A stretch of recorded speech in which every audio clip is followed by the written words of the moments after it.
Welcome back to the Kiwi Wedding Podcast. My name is Lydia. I am your host and a wedding photographer at Lydia Rachel Photography. On today's episode, I'm chatting to the lovely Laura. Laura and I actually go way back. We went to the same high school for a year or so. I think we crossed paths back in the day, so it was so lovely reconnecting with her and hearing all about her wedding. Laura and her husband Sammy got married in Raglan. We chat through their love story, how they both separately thought that they might not ever get married before meeting each other. A really beautiful love story, going through a lot together. We chat through the whole planning process, all the emotions and highs and lows that go along with it. Laura has a lot of amazing advice and wisdom, and she's just super charismatic and funny as well. So I know you guys are going to love this one. It is a little bit longer than normal, but I don't really have a time limit to these, so I wanted you to hear all of it. Laura's involved in a few amazing businesses and projects as well, and has a podcast with her friend Courtney, who I also know from back in school days, and they are just the most hilarious duo and so honest and raw together. Their podcast is called Absolutely Not Sis, and they chat about grief, life, and everything in between. I think that was their tagline. And I'm petitioning them to bring it back, missing those chats. Laura's also built an incredible dance business, which we chat about as well. So much goodness in this one. Let's get right into it. Enjoy episode 84 with Laura. Hi, Laura. Thank you so much for coming on the podcast today. We go a bit of a way back to high school days, but yeah, so excited to have you and chat all about your wedding. Thank you so much. I've been so excited to connect and reconnect. And yeah, I was just saying before record that Lydia was my first friend I got buddied with in year 9 when I got to Te Kaupata College. So that's like 20 years. That's crazy. Crazy. We're We're old. feeling old for sure. But Definitely. yeah, so cool seeing you get engaged, and then this was penciled in the books for quite a few months, and yeah, just seeing a bit of your journey and then your photos pop up on socials. So excited to get into everything today. Yay, I'm so excited. If we could start with you just telling me a bit about you and your husband, how you guys met, and yeah, your life together. Oh, well, hi everybody. I'm Laura and my husband, which I actually love saying, my husband Sam. So we got married in December last year. So we've just celebrated our 8-week wedding anniversary on Waitangi Day, which was super cute. So yeah, we met in London. We were both on our OEs, both doing our, catch flights, not feelings situation, just over there enjoying the solo life travel. And in Sammy's words, I popped up on Instagram and he thought, hey, she looks familiar. And turns out, yeah, I was familiar because we're both from Morrinsville, but we didn't know each other when we obviously lived in New Zealand. So he reached out and said, like, another Morrinsvillian in London, like, should we go for a drink and hang out? And I was like, yeah, wasn't really looking or like expecting anything, and then went along and I was like, wow, he's a tall cup of tea, isn't he? Goodness, I was not prepared for this. And we went for a drink, and yeah, 6.5 years later, here we are married. We got together in 2018, had an awesome like year and a half in London, traveling Europe and living our quote unquote dream life. I was working in TV and had a really cool job with a Kiwi moving company. And then in February 2020, my beautiful mother died unexpectedly back in New Zealand due to mental illness. So completely tipped my world upside down. So come back, do all those things, funeral and whatnot, and then getting back to London 2 days before we go into a lockdown for COVID, which was just crazy timing. So I'm very grateful that I made it back to Sam, and that very grateful that I could, be home for mum and her having a funeral, because I know a lot of people out there didn't get that experience. So it's very sad. So got back to London 2020, and then at the end of that year, we thought we need to get home. Um, so we moved home. We've been living in Hamilton since January 2021, and 4 years, and we've got married. So it's all very exciting, and all the other exciting things we've got coming up in our little chapter, house buying and honeymoon for 2025. So yeah. That's so cool to hear a bit of your story. You've been through a lot, some really difficult times, and we must have kind of just crossed paths. I moved home from doing my 2 years in London in March 2020, a Oh bit my God. unexpectedly, as you can imagine. But yeah, Yeah, such a cool experience living over there, and it's nice that you're magical. settled back home as well. So you guys, yeah, were together for a while and then got engaged. Can you tell us a bit about the proposal story? Yes, well, it was coming up our 5 years in June 2023, and we'd had a few conversations around like getting engaged and what that might look like. And we just, our relationships always kind of just moved in a very sort of like natural, organic way. Like, I had my eye on the ring like back in 2021, 2022 when I got home, because my besties were like, whoa, he is so in love with you. He's about to drop a knee. And I was like, no, no, no, like that's not really where we're at right now. But I went into the jeweler and I found my beautiful sapphire ring, and I've got pictures of it still from like 2021 and 2022, but I never wanted to send that to him or drop any hints. I wanted it to be like very authentic and when he was ready to do it. So yeah, I think it must have been like early 2023. A few conversations had been had, and he took me into the jeweler, and he wasn't really sure what I would like, and it was more like, you've got to wear this thing forever. Like, let's pick it together, but with what you would want.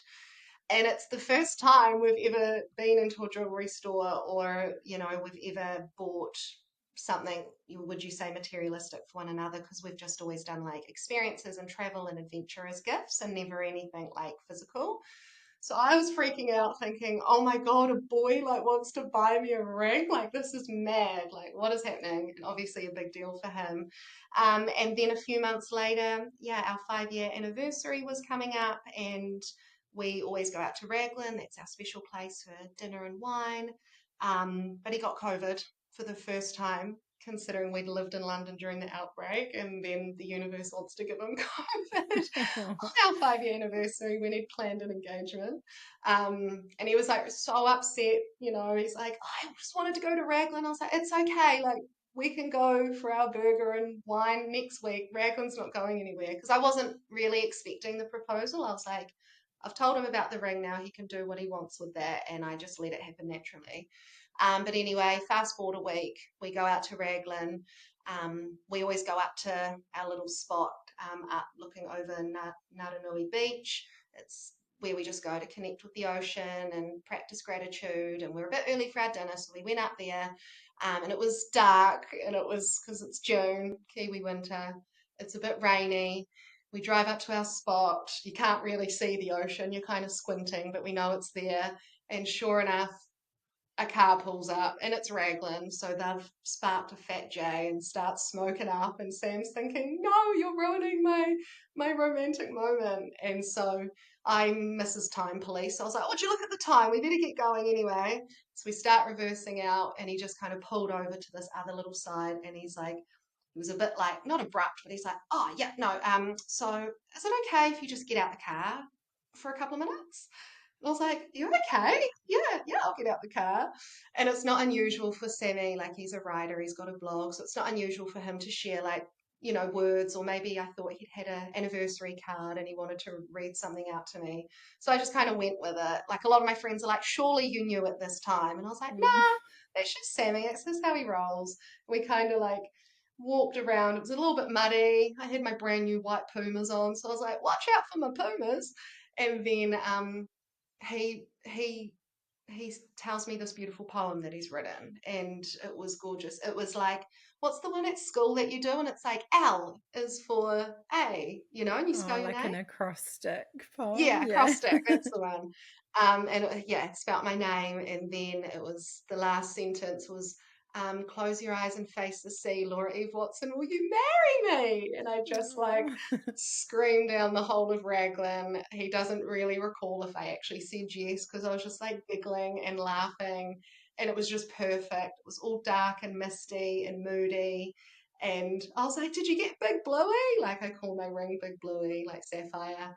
And he's like, yeah, like, opened it up, and it was just perfect. And I just couldn't stop giggling. I was just giggling with like so much happiness. Like, did Sammy of 5 years, like love of my life, just do that? Like, it was just the Mm. most surreal thing. And we get in the car, and I'm just like floating in another dimension, and he's wanting just to offload, like, oh my God, so I wanted to do it round there, but then those, blazers turned up and blah, blah, blah, blah, blah. And I've called your dad. And I was like, darling, I just need to take a minute. Like, I have a ring on my finger. Like, you just, and it was surreal. And I don't think until then I'd really talked to a lot of my girlfriends about that magical feeling of that real, holy shit, someone's just committed to you. And I just like definitely didn't take it lightly, wasn't an expectation. We didn't have the big grand photographers and videographers, and I love that. Like, I love seeing those moments, but it was just very us, very West Coast Raglan style. And then, yeah, went out for dinner, had a burger. Actually, did we get a wine or a pint? I don't know. And then called all our families the next day. And because it was our 5 year anniversary, we had a little weekend away in Auckland planned anyway. So we went and celebrated, stayed in a hotel. My bestie had delivered some wine and a little goodie package to the hotel. And so I walk into the hotel and I'm like, how do the hotel staff know? Oh, they know our names as well. They've written us a card. That's my best friend. But she'd got us champagne and chocolates, which was nice. And then our goal that we made that weekend was just to really enjoy the engagement, a few wedding conversations, but really enjoy and soak up that time because it's your only time being engaged. There was no rush, no urgency. Although we did then end up booking the venue and a lot of vendors 6 months later, but we never wanted it to be like, right, next week, let's sit down and talk about this. It was like, happen when it happens. But because I'm a crazy organizer, I made sure it happened before summer 2023 so that we could enjoy the summer and not worry about vendor booking. So yeah, it was beautiful. It was very us. Oh, so nice to hear that whole story. And I love that you were just like intentional about kind of sitting in it and enjoying it because, yeah, people can just wake up the next morning and be like, okay, 1,000 things on my to do list, Yeah, let's go. But yeah. yeah, just I think like we enjoying were it. in a well, we are and were in a very privileged position where we weren't against the clock for any reason. There was no like, more travel desires or starting a family or house or anything like that or family expectations. Absolutely nothing like that whatsoever. It was like, we got you, we support you, do what you want to do. We did it, I think, initially think it would be a longer engagement. But then when we were thinking about the date and what time of year we would like it, and then we kind of worked back from there. So I was like, oh, if we're wanting a, start of summer wedding in 2024, we got to start looking at venues and vendors now.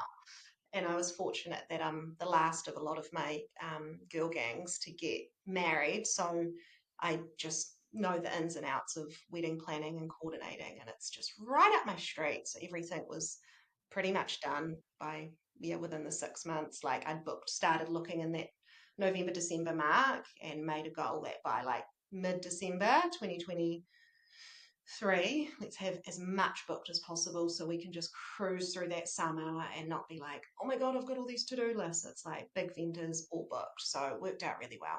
Yeah, nice and organized. You've kind of answered the next question a little bit about those sort of first steps. But yeah, had you kind of been one of those girls that dreamed about your wedding? Did you sort of know what you wanted it to look like as well? No, the complete opposite. I love my parents, bless their souls, but they've, remarried, so they've been married twice, and not the best outcome. So I wasn't really raised with really strong marriage and sort of values in that regard. I was really fortunate with my best friends, Abs and Stace. Their parents are the true example of marriage and commitment, have been married for years and years. So I got to grow up seeing that. But for me, I was very much this like, wedding is an expensive divorce, and like, catch flights not feelings, and I don't want kids in marriage. I'm going to be a rich successful auntie and just come back from London and visit you all. And I just had this narrative in my head, and that was just coming from a place of fear and insecurity, and never really truly thinking that there would be anyone out there for me. So when I met Sam, and we were both in the same position, he almost thought the same, that he would just kind of be, this rock and roll star in London, just cruising around, living his best life, and not really having that set intent. So I had no idea of what I would want for a wedding. I'm still processing the fact that I've got a husband and someone that really loves me for me. So like, that's still just such an experience for me every day. So I'd never really put a lot of thought into dresses and this and that. But as soon as, we started doing the booking part of things, then everything started to fall into place. But we really wanted to set a lot of intentional wedding values right from the start, um, really make sure that we're allocating specific days or times of the week where we talk about the wedding. I didn't want it to take over our entire relationship. We made sure we had lots of cute date nights when we were like doing seating chart, or, looking at budgets. Like, let's make tacos and margaritas and play some music and just keep it really fun. A lot of people assumed that I would just organize the whole thing and it would be like Laura's wedding featuring Sam. I'm like, guys, I'm pretty hard out with the organizing, but it was a very 50-50 approach. He had a lot of input. We had a lot of discussion around what we want for us, but also keeping in mind what you want for your guests as well. So the lead up was fun. It was really fun. And you come into those natural stress points, of course. But you get that Google sheet going with all the tabs, and you get your to-do list on your, I had a science fair old school board from Look Sharp, do you remember those? Like, Yeah. science fair. And I had all these post-it notes, color coordinated into Laura's tasks, Sam's tasks, like deadlines, budget. We just had it on our dining room table, so it would be there just to reference every now and then, but just keeping the comms up with Sam, doing the research and then saying, here's like 5 or 6 caterers, here's a couple of photographers, like, what's your vibe? And just making sure that we kept it fun. Like, you're planning your love day. Like, it's the coolest event you're ever going to plan in your life, in my opinion. So I was like, let's not wish it away. Let's soak up every moment, because it's our last like time ever being fiancés and ever planning a wedding. Touch wood. I don't want to do what my parents did and do it times, but love them. But I'm just, yeah, one and done for me, to be Yeah, honest. I love that. It's so good. And yeah, what were those kind of wedding values or your sort of like top priorities once you got stuck into planning that you wanted for the day? Yeah, so I know there's, a lot of girlies out there will have the sort of non-negotiables list, and I guess I did, but I think I've always been so money and budget focused, like a bit of a tight ass, not gonna lie, but I really wanted to work within the budget. And so, of course, it's always going to be food, music, and booze. Classic Kiwis, like, that's what gets a party going. My non-negotiable, my lower priorities rather, without really putting a lot of thought into it, but I was like, flowers, like, I'm not a flower girly. Like, I don't really need this extravagant. And then when I talked with my beautiful florist, Amanda from Flower and Bloom, she walked through all the different options and really helped me understand the importance of ceremony flowers, or it's going to look really bare. So, that kind of moved up priority, but she was so helpful with budget. My dress, to be honest, wasn't like a huge priority, because I had a whole preconceived idea that I'd never find anything, which I could talk about later. So yeah, it was kind of like food, music, booze. We wanted to be really on, but still really within budget. It was quite a Sam kind of describes it as like a Kiwi DIY wedding, which it was to a degree, but we still booked all really high quality vendors. So I feel like if we agreed on, you know, those top three or four things, um, I didn't want so like I studied film and TV, so obviously, and you know, not shy of the limelight. So here I am, like I need a videographer, like I need a good photographer, I want a content creator, and I was just so fortunate to find people within our budget that were of really good quality. So I didn't, you know, for example, I paid for content creator out of my own budget because I was like, that's not something that needs to fit into ours. I paid for my dress on my own because I didn't really think that needed a $3,000 dress. I was like, sorry, like, am I wearing a $3,000 dress? So that yeah came out of my own, and then like Sam paid for the lawn games, and he paid for his groom's B&B. But then we had our sole chunk budget, which we really kept intentional with what we were spending, and our values were let's go into this with no wedding debt, you know, and come out of it with no debt. So we, you know, wanted to get up to our dinner table, and we did. We held hands and we cheersed, and we were like, we did it. And we talked about that moment a lot before going to sleep. Like, wait till we get up to that dinner table and we can just cheers and sit and look at our beautiful room of all our favorite people and be like, we did it and we haven't ticked anything up. And like, no disrespect to anyone that does, but we're just not in a position to be doing that. So we're like, let's just save, save, save. So that was important value. Um, and really incorporating as many friends and family as possible in terms of them offering their vendor services. We wanted it to be very intimate in that feel. For example, we had Courtney, who you know too. Shout out to Mm. Courtney, the most incredible celebrant. Celebrant Courtney online, Yes. everyone, aka Mrs. Max Mine, aka my podcast co-host and my dancing queen. So having like your oldest best friend up there marrying you, wow, what an experience and something I'll treasure forever. Um, yeah, so we I can go through all the beautiful people that we had, but we really wanted to keep it like intimate with our friends and family that were willing to help, um, and just really make sure we're checking in on one another. A lot of people say, yes, the day is for you and do what you want, which I agree. But you had another incredible bride on not long ago who said yes to a degree, but also you are putting on a party for your friends and family. So you're going to want to really tune into what will make them have a really nice time as well. And of course, they are naturally, they're at your wedding, but it's also like, let's really think about like most of our friends love a buffet. So we did a buffet, you know? Most of our friends love bubbles and beer. So we did a shit ton of bubbles. Like we got magnums of bubbles, you know? Most of our London crew, who was like, I think 25 of them, loved a DJ, not a live band. So we got a DJ, you know? So I think just having fun with it and really just tuning into what you guys want, but also what you know your friends and family will want as well. Yeah, I love that. So much great advice in there. And speaking about your wedding dress, how was that whole process, finding it, getting it made? Yeah, what was that like?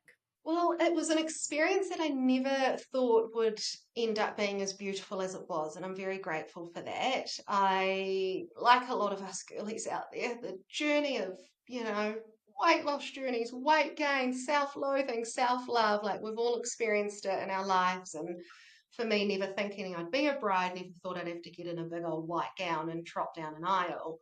And so when we set those dates and book those vendors, my besties are like, come on, like, dress.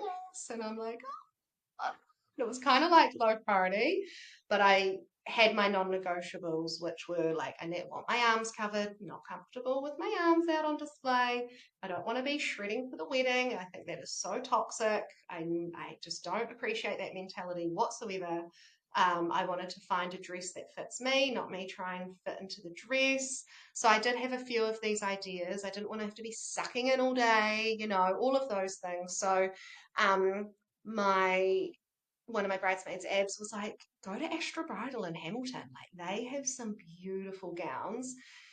And also you'll be saving on gas and time going over for fittings because a few of my girls have done like Tauranga or Auckland and coming from Hamilton. It's not far, but it's a journey, you know. And so my sister and I just casually planned a day. It was a little wedding weekend, but we're like, let's just arrive into some of these stores and see what's on offer. And bearing in mind, like going through this whole process of wedding planning without my mum adds like a whole nother layer, which I'm sure people out there can relate if you've lost a loved one. And so I had this whole like thing in my head, like, what am I going wedding dress shopping without my mum? Like this is weird. So again, I get the giggles. I don't know why, but I walk into Astra Bridal and I'm just like giggling. And there's this beautiful woman there named Kim. Big shout out to Kim. She's like, hello. And I was like, I don't have an appointment. Like, I'm obviously so new to this, first time getting married. And I just word vomit my story, blah, blah, blah, blah. And then I look at a mannequin and I was like, oh, I like that one. And I've always loved an off the shoulder. I'm a little off the shoulder girly. And I was like, oh, I like that one. She's like, that's brand new. Like, nobody's tried that on before. It's only been on the floor for like a week or a month, I think. And I was like, oh, yeah, that would be cool. And then she grabbed two others for me, all off the shoulder, not super clingy. I didn't want satin or silk. I wanted something a bit different. I love a pocket, and I got a pocket, which I'm so stoked about. And anyway, we get in the changing room. She's like, which one do you want to try on first? I was like, I don't know, like you pick. And she picked the one. And it was the first one I'd ever tried on in my life. And I put it on and I came out and I was like, this is it. My sister's like, that's it. And I was like, why do I feel like the most beautiful woman in the world? Like, this dress is amazing. And when I look back at those photos now, I'm like, doesn't look too shit hot compared to what it became. But back then I was like, sign me up. I'm born to be a bride. Like, what have I been doing? But really, I couldn't believe that I'd found something that I felt good in. It wasn't really the look. I was like, I just need to feel beautiful. And so, chat to Kim. I'm thinking this will be way out of my price range. Like, my budget's only 3 grand. Like, what are we gonna do? She comes back. She's like, if you get it off the shelf, it's like I think 2.2 or 2.3. If we got any customizations or modifications, it'll add XYZ on. And then we talked about, I was like, do you have any two pieces? Because, like, I don't love the idea of a dress. Like, I'm always a high waisted shorts or skirt and a crop top sort of gal. And she said, why don't we just chop this one in half? I was like, oh my God. And there was the perfect seam connecting what you would call like the top and the skirt together. And it kind of like scalloped really beautifully. And she's like, I'll call the designers. So she calls them. She's like, they're over the moon. They would love to do that. And only one girl at Astra's done that like years ago, made it into a two piece. So I just scream Astra Bridal down, as you can imagine, and the budget ended up being 2,995 on the dot. $5 to spare for a Crazy. coffee. That included a 10% December bride special as well. So that was like so grateful for that. And so I went back like 2 weeks later. I did proper measurements and stuff because it was going to get made from scratch. And then it was so beautiful because she said, just leave it with us. We'll call you over the summer. And then they called around about this time now. Oh my God, Lydia, I'm big on numerology and this is so exciting. I bet you it was the 11th of Feb a few years ago. And she calls me Mm, and she's like, Laura, we've got your dress back. It's in its two pieces. We need you to come in. Our next appointment is the 16th of Feb. And that's the date my beautiful mother passed away in 2020. And so I'm about to hit her 5 year memorial this Sunday. But I'm very big on numbers. So I was like, oh my God, it's a sign. Like, mum's going to be with me. And it was just so beautiful. And we went there and I tried it on and it was just perfect. And they just, at Astra, they always just treat you like a queen and you get like full attention and it's just such a beautiful experience. And then I only had two more fittings after that, not really needing them, but wanting to take my bridesmaids and show them, trying on my knickers, trying on my shoes and my jewellery, and then my very last fitting a few days before the wedding. Because unintentionally, as you do, you lose a few inches, lose a few kegs. And I was a little bit worried that the skirt would be too big. And unfortunately, it did end up being a little bit too big, but better than the opposite. mm. And so I went in on the Tuesday before my Friday wedding, and it was a bit of an emergency fitting. And she said, look, we can get it taken in on each side. We've got a dressmaker. She's ready to do it. A seamstress, sorry. She's all ready to do it. And then I said to Kim, well, I'm going to be smashing back the food and the canapes and the wine. probably going to naturally bloat anyway, a little bit. I didn't really, so it was still quite big on the dance floor. So looking back, I do kind of wish I'd got that just taken in a little bit because I didn't want it too much to look like a skirt and top. It was more just like a cute little bit of midriff, just a little cute, tasteful bit of, yeah, but it ended up being quite a little bit bigger, but that's okay. That's fine. First world problems.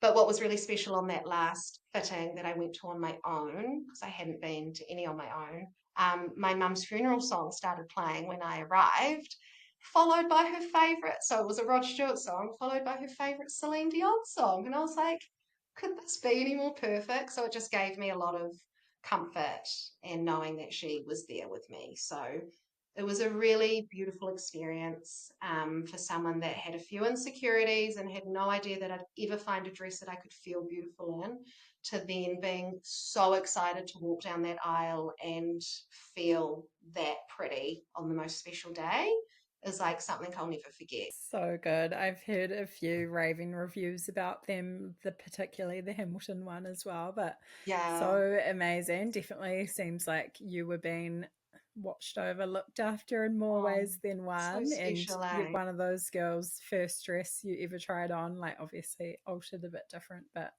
Yeah. crazy. Doesn't often happen. Did you have a bridal party as well? And what was the process like choosing them? Did you find that quite easy? Yes, yeah. I mean, it's crazy. Here I am being like, I never thought I'd get married. Boo, boo, boo. But like, low key, you've always got it in your head, right? So it was like Yeah. always my big sissy would be maid of honor. I was one of her bridesmaids. And then my two best friends, Abby and Stace from Morrinsville, I was their bridesmaids. And then my bestie Sarah, who I met traveling, she's a Kiwi, but I met her in Croatia. So she was a no-brainer. So it was just, yeah, getting married. Who are the ones that you don't really need to worry about, because I'm such an organizer and an over provider and all of that. And I love to make things so easy for people. But I was like, this is my day. And it's, I just want those people that I didn't really have to worry about and that I knew would step up and just support me and have fun. And we had the best time. I did them their little bridesmaid proposal cute thingies, as every bride does.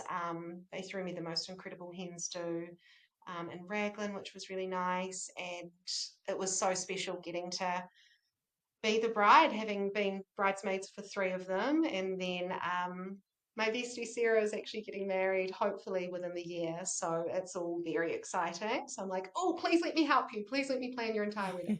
And then for Sammy, he had his boys. He knew as straight away. He had one or two that he would have liked as well as. And to be fair, I think I've got one or two that I would have liked as well. But we were really happy with four. But it's really strange because like a lot of brides and grooms will have like joint friend groups in terms of like their bridal party, but like ours hadn't even met before. And like I was trying to arrange like a big hang out a few months before the wedding to get to know one another, but they kind of all just met at the wedding rehearsal, which was cool. A few parents in there, so kid chat and just like eight of the best people that we couldn't imagine not having up by our side. So that was a really nice selection. We're very happy with our crew. Oh, so good. And how about the guest list? Was that quite a difficult process to narrow down? Well, Lydia, it's a tricky one, isn't it? We one of our This is. intentions and values was like, it's our day. We're putting on a party. We are grown ass adults and can pick who we want. And it did stay that way. And we wrote our list based off our numbers from the golf club, which was about 100 for like, actually physically being able to fit that many people.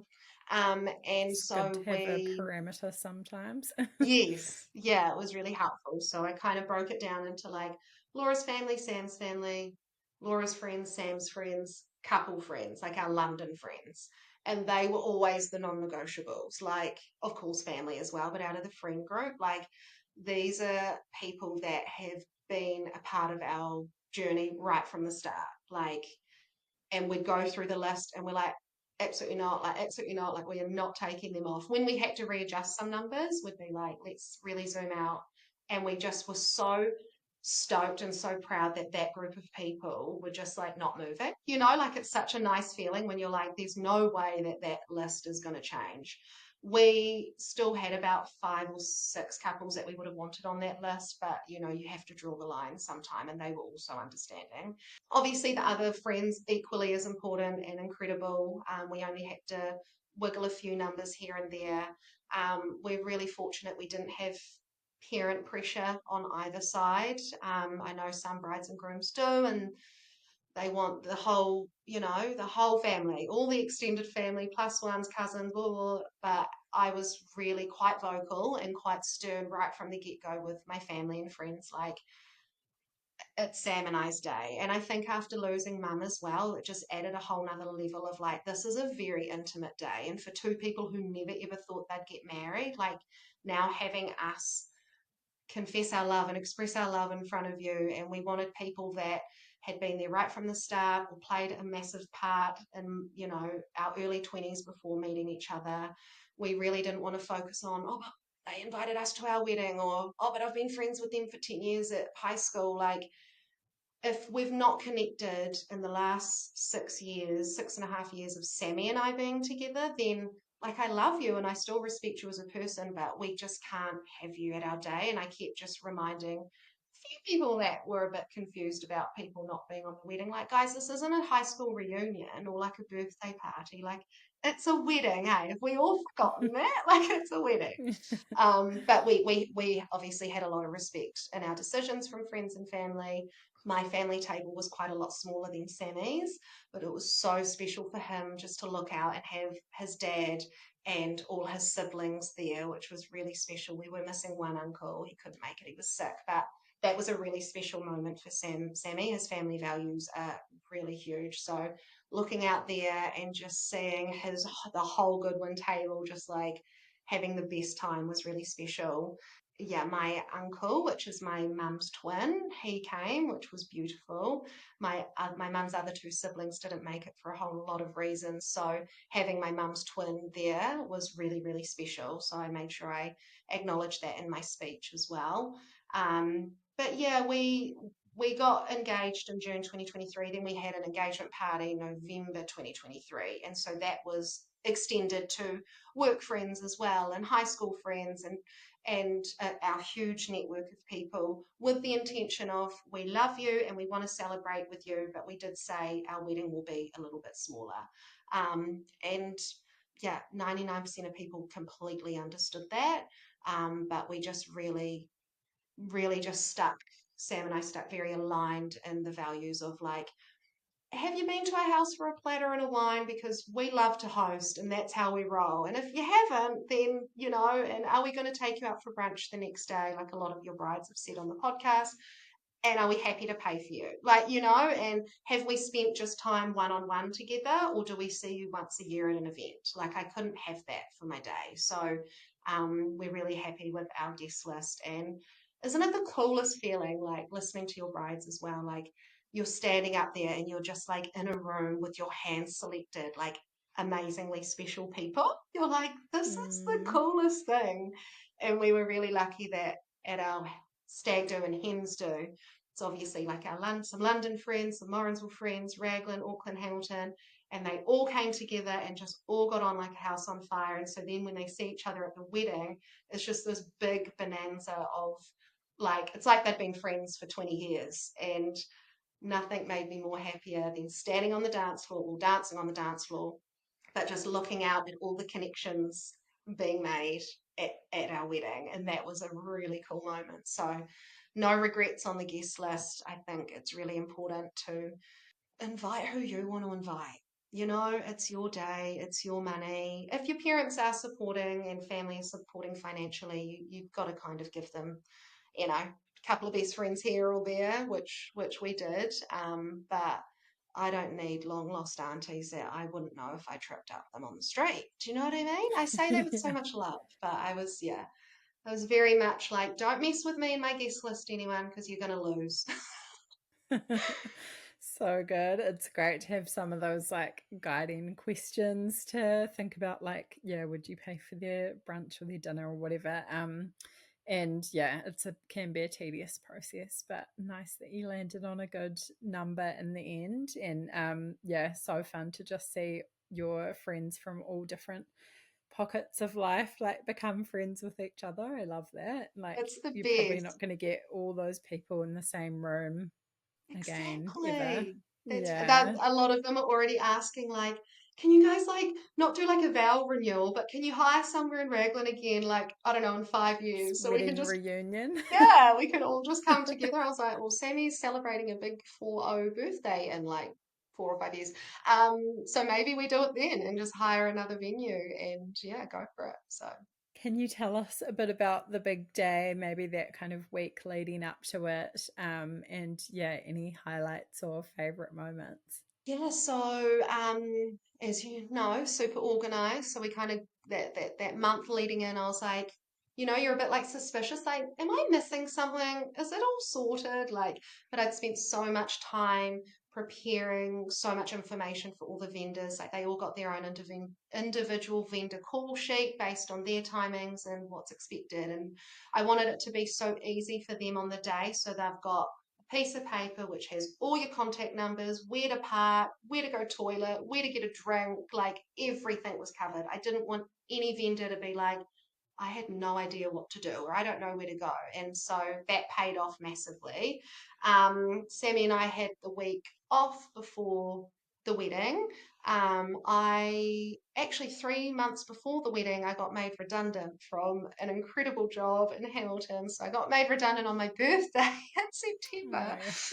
And so then I got work back with another company I worked for when I got back from the UK. So very fortunate, got to start with them and work part time. So wrapped up my last day with them.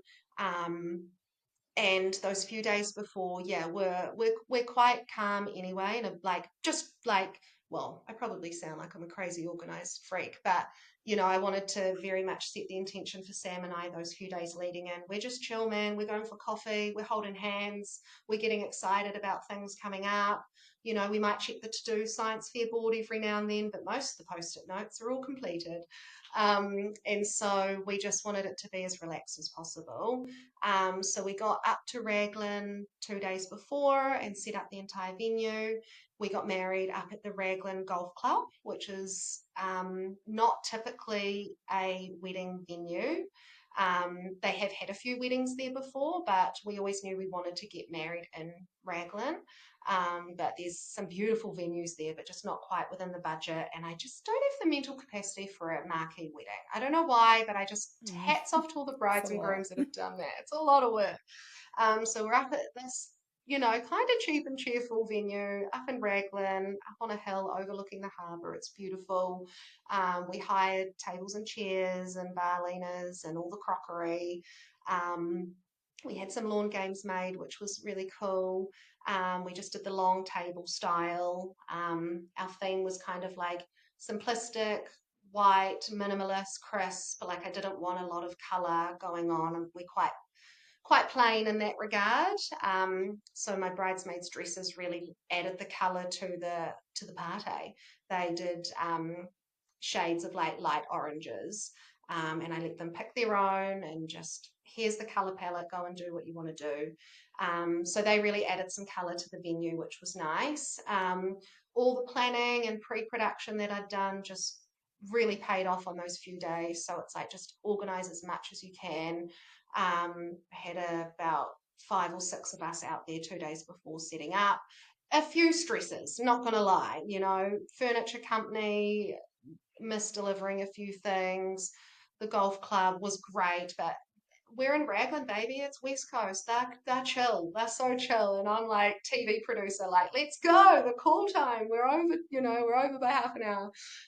So we got there in the end, and the setup was absolutely beautiful. We did a wedding rehearsal with Courtney, which was so nice the night before, and then I do love the idea of booking a bar and having all your guests come, but for me, I was like, I don't know if I can do that. I've got to get home and get the hair washed and do X, Y, Z. And I just wanted Sammy to have time with his boys, like it's last night, chilling with the boys. So we went our separate ways. booked beautiful B&Bs for both of our bridal parties.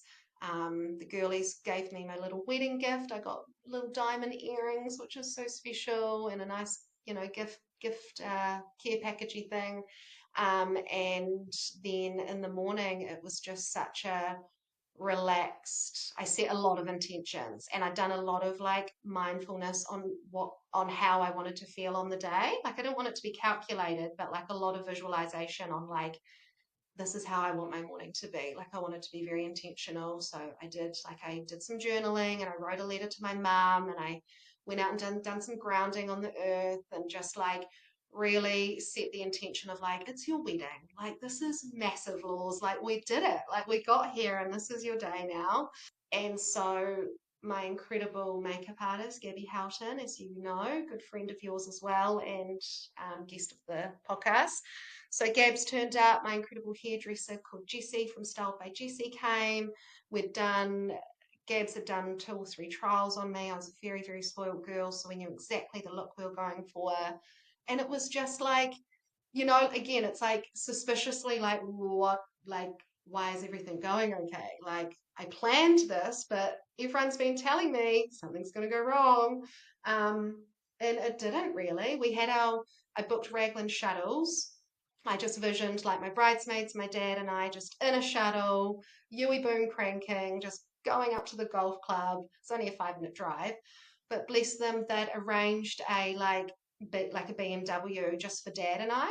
So we opened the door. My bridesmaid's like, Laws, there's not a minivan here. Only like a 4-seater, like 4 spare seats for like 6 of us. Like, what? And so we go out there, and it took a bit of communication breakdown to figure it out. But they're like, oh, this is for the bride and the bride's dad. And we're like, oh, okay. So we're riding in style, and the bridesmaids are in the minivan. And I was like, I love that, and I love the thought behind it, but please don't go changing things last minute on a bride. But we just roll with it. I got really good air conditioning, so that was great. And then, yeah, oh no, my favourite part of the day, Lydia. We did a first look. We did a first look at 12:30. The wedding was at 3:30. So yeah, did a first look. My number one favorite memory of my entire life. Like, I can't even put it into words. It was just magical. And I know of a lot of brides and grooms do it and a lot don't, but I highly recommend it. And from Sam's point of view, he wasn't really sure. A lot of boys don't really know much about weddings initially. And I was like, oh, first look. He's like, oh, what does this mean? And I kind of explained it to him. And it's just that magical moment where you two just get to soak it up and shed a tear if you want, and have a kiss and have a moment before you've got 100 pairs of eyes on you. So we did that, and it was really, really special. We did our bridal party photos then as well. We had magnums, we had music. We were at Wainui Bush Reserve in Raglan, which is just this big, beautiful bush reserve, but kind of like looked like a meadow. It was all a bit overgrown. I had an amazing photographer, Cass. Her brand now is Cass Takes Pics. She's a local Raglan girl. Well, she lives there. She's from Auckland, but living in Raglan.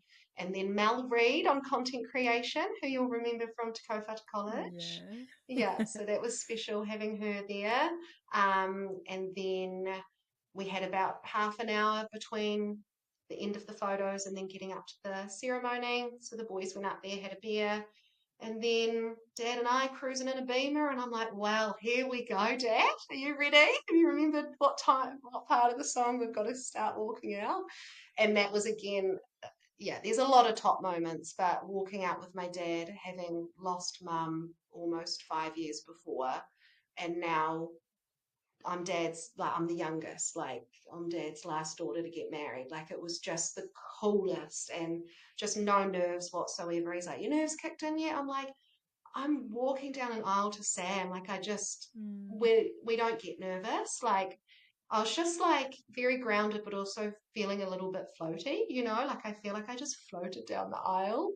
And that was really special. That will live rent free in my head. And my best friend Stace said, be very present in your ceremony, because she can't remember too much. She said it's a bit of a whirlwind, you're thinking about this, thinking about that. She's like, if I can give you any advice, please be as present as possible. And and it was the best advice. Like, I'm big on like a body scan for any meditation people out there, but like really being like, okay, I can feel the wind on my face. I can feel Sammy's hot little hands because it was very hot. I'm standing up here at my wedding, like there's Courtney, and I looked out to my guests quite a lot of times as well, which a lot of brides said they wish they had, but like look out at your guests, like it's the coolest thing, and they're all just like beaming at you, and you're like, hi, like how's it going? And then just like being completely swept up. Um, Obviously with Courtney, just mesmerized by her doing her thing, and then with Sammy and our vows, and it was just so magical. Obviously, most couples want to write their own vows, so I thought that I would have prepared them a lot earlier than I did, but it was kind of like a month ahead of the wedding, and I'd had a few different versions, but I was so happy with what I landed on. And Sammy's were just so beautiful, and Courtney's like, they're very similar but so different, like ahead of the wedding. She's like, his are like poetry, like very articulate, and I had a bit of a laugh in mine, so it was really beautiful. And Sam is like so intentional with his words and like his thoughts, and he did the most beautiful speech at our engagement party. So of course all my girlfriends are like, we can't wait for Sammy's vows and his speech, and he did not disappoint. Like, he speaks so beautifully. So we had, yeah, Courtney, my oldest friend, as our celebrant. We had my friend Todd from London, who's now in New Zealand. He's a Kiwi. He's got a really cool band, Hotel Tropic, and they've got a beautiful song called Love Song, which he arranged another version for us. So I walked down the aisle to that. We had Sam's little sister Brooke as our ring bearer. We had my sister-in-law Jodie as she did a reading. She did the most beautiful reading, because out of Sam and I's immediate family, which is we're one of four, it's only his parents and then my brother Jordan and Jodie that are still married. So it's really special, and I've always looked up to Jordan and Jodie, and I was like, I really want to incorporate Jodie somehow. So she did the most beautiful reading. And then instead of confetti, I wanted something a bit different. So I got those ribbon wands. I haven't seen them many Kiwi weddings do it. It's more sort of Euro style. So that was nice to incorporate a bit of our like travel and, Europe sort of vibe. So they're literally just like sticks with ribbon and a few bells on them. They're from Etsy. They're very cute. So if your venue doesn't allow confetti for whatever reason and you want to do something a bit different, you can look at Etsy. They had all different colors and sizes. So that was really fun. I wanted to hold space for mum in the ceremony, and a lot of blogs were like, you just have an empty chair for them at the front. And I was like, if I look out and see an empty chair, I will lose the plot. So my beautiful florist suggested, no, actually, it was my best friend Stace suggested like a sunflower or one of her favorite flowers incorporated in like the plinth arrangements or something. And then my florist Amanda was like, well, we're going to do single stem, like a single stem aisle with all like white flowers, white roses. And why don't we do one sunflower on the side that where your mum would be sitting on your side? And it was just so tasteful and so subtle, but it really stood out in the same way. So walking down the aisle, seeing that just gave me so much comfort, and it just looks so beautiful against the white and the green of, well, we actually got married on a golfing green, so it was like very green, as you can imagine. So we stuck with all white florals. We did the two plinth arrangements, and then my bridesmaids just had big fluffy dahlias or peonies, no peonies, with a nice white silk ribbon. They're real fluffy and juicy and beautiful, against their dresses. So they did light shades of orange. I wanted two patterned and two block colours, and so Stay started hers, like as in she was the first to start it off. Because I remember when you interviewed Leah Bell, who I followed on Instagram for years. I love her. They got married in Pawanui. She did the same. Like, here's the color palette. Like, go and do your dresses. But it was really hard for whoever's going to start that. Like, who's the first one to do the dresses? I think it was Leah, one of those girlies anyway. So I said to my bridesmaids, like, whoever's first, it's like not a lot of responsibility, but you're kind of setting that tone a little bit. But Stace got the most beautiful patterned gorgeous dress from Shopo. And she was pregnant at my wedding, which is so cool. So she's had her little girl. And then, yeah, the other two did block colours and then two did patterns. So that was nice.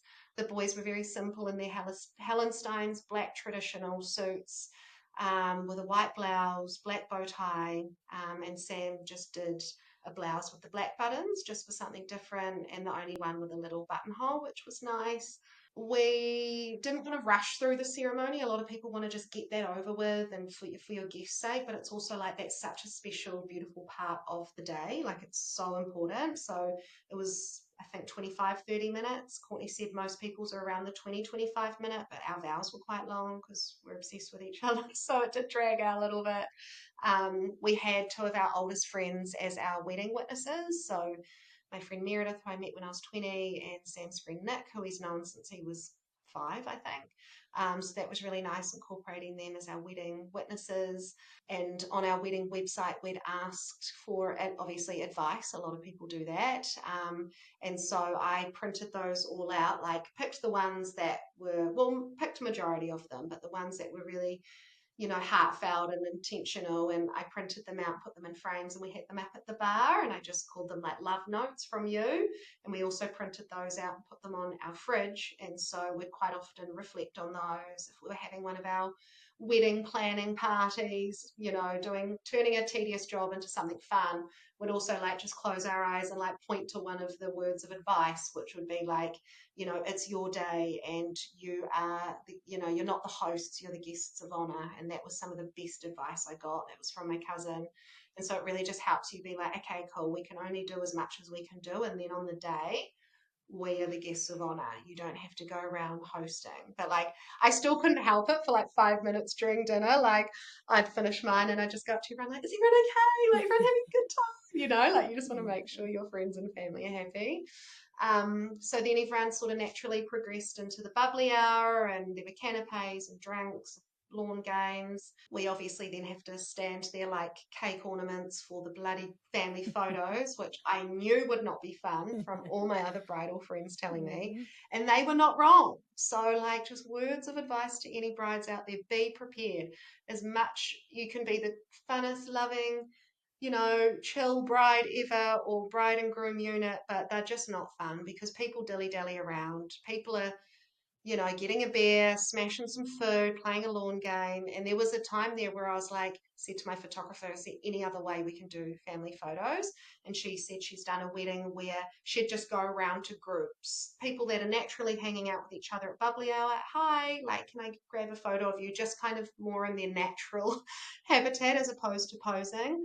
But it was really important and a value of Sammy's to have those really gorgeous, prepared family photos where it's the Goodwin siblings and then the Watson siblings and this and that. And I totally stood by and respected that.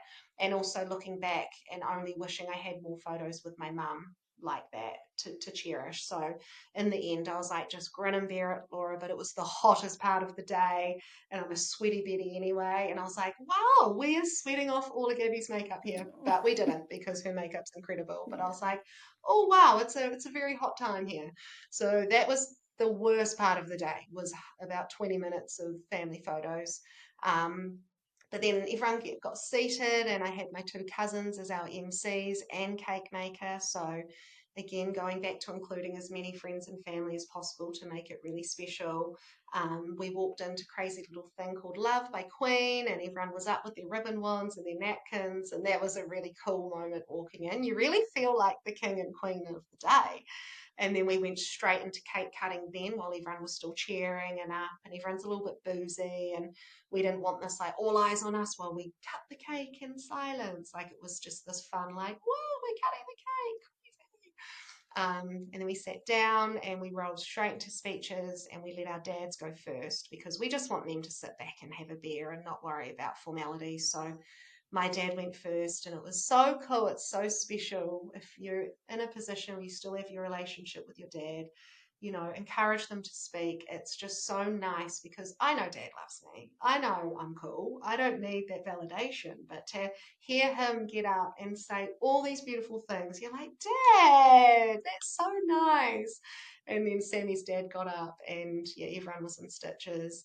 Then we had our buffet dinner and the bridal party served themselves. I didn't want, the banquet style where the caterers would do that just for the bridal party. I was like, hell no, I've been counting down to this day. I need to get up there and serve myself. And we were really, really lucky. We found the most incredible caterer named Colin Chung, who was like a local catering legend in Raglan. He's 80 years old. He's done about 200 weddings. We're his last wedding. He's hanging up his wedding boots. But we had mussels and sushi and antipasto platters and beef and chicken and every salad under the sun, Valari bread. Like, it was such a spread and no food left over. Like, he's like, I don't think your friend's going to get through all this. We did. Don't worry about that, Colin. We did. He did the most amazing, like, intricate little canapes. And then for dessert, you normally just have wedding cake and maybe a fruit platter, but he done mini meringues, he did a cheese platter, brownie, fruit, another couple of options, and then our wedding cake. So everyone was like full to the brim, which I am obsessed with food. Everyone's quite often be like, we're massive foodies, but like I think everyone's a foodie. Yeah. Like we all love food, right? But I'm obsessed with food. I said to Sammy, our food has to be really good. And we had some beautiful feedback about it. Everyone was actually raving about it. So that was nice. And then a lot of advice from friends was go for your sunset shoot. It's such a special time. You've probably not spent a lot of time together or really had those special moments. So go out there. But we got up to that time and we had a lot of those moments. We really, again, spent so much time leading up to the wedding. Like, we always hold hands anyway, but we just made sure we were glued to each other, holding hands, looking at each other, being like, we're at our wedding. Like, we're at our wedding. Like, we took 5 minutes to go into the reception hall, just us, and check it out with all the flowers and everything set up. And that was special.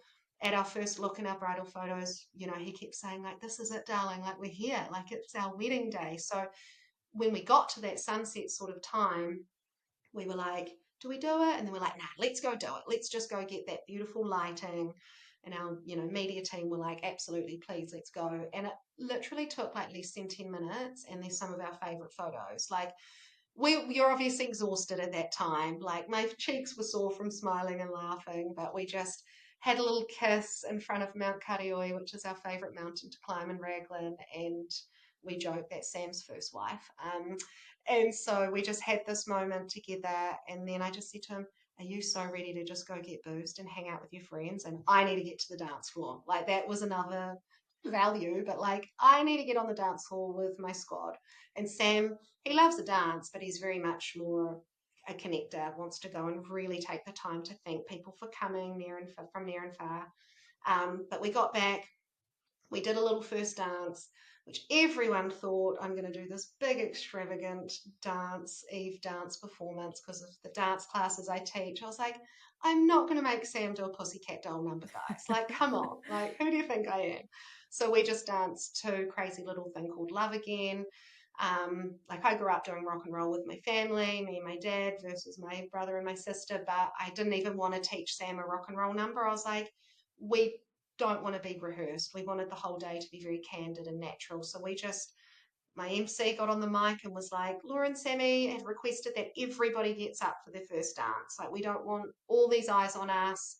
I've been at weddings and love it for them, but it can sometimes be a bit uncomfortable when it's silent and it's all romantic, and we're very romantic, but not like that really in front in that space. So we were like, let's just get up, have a bit of a jig, and everyone got up on the dance floor, which was nice. And then a few more photos here and there, and then I went down to like the ceremony green and chatting to a few friends, and I looked back up at the dance floor and it looked a bit average, and I was like, oh no, am I going to have the wedding with the shit dance floor? I was like, the choreographer can't have the shit dance floor. And I go up and I said to my bridesmaids, do we need to get this party cranking?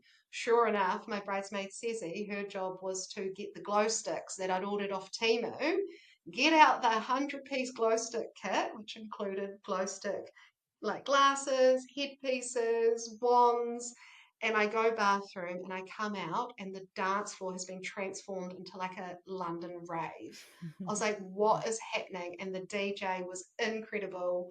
He just read the room and just lifted it up. I had to make a reel.